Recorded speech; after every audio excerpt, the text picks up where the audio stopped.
The name of this poem is Wildfire by Reverend Sarah A. Speed. I can picture it. Salty sweat accumulating in her bangs, the scent of toasted sesame seeds, crushed oregano, sumac, and cumin. Flour on her hands, painting streaks of white in her hair when she ties it back. The sweet date she samples, the way it stretches and clings to the back of her teeth, leaving the taste of honey in her mouth.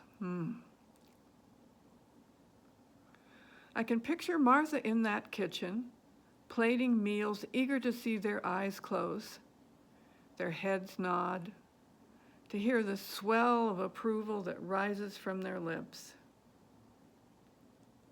And I can picture her sister, brows scrunched, fingers fidgeting, wishing for a pen, for paper, for a way to write it down.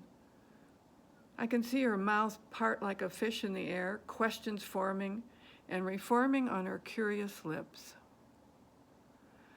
I can see her lean in, knees tucked, eyes bright.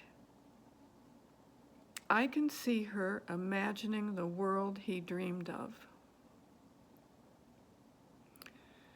And I can picture how, for generations, this story of two brazen women in Scripture, a story of two women so close to Jesus, may have felt like untamed wildfire. I can picture the way we put these women in boxes.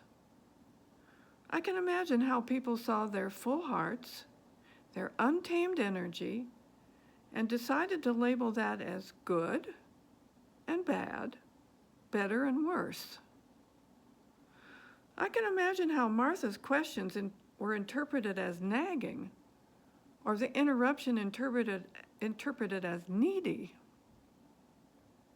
I can picture how it happened.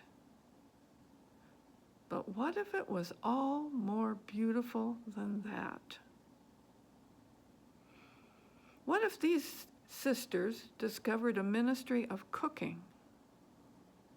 What if they discovered the faithfulness of learning?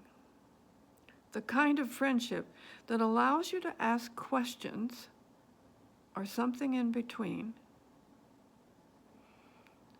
I can imagine it. Can you?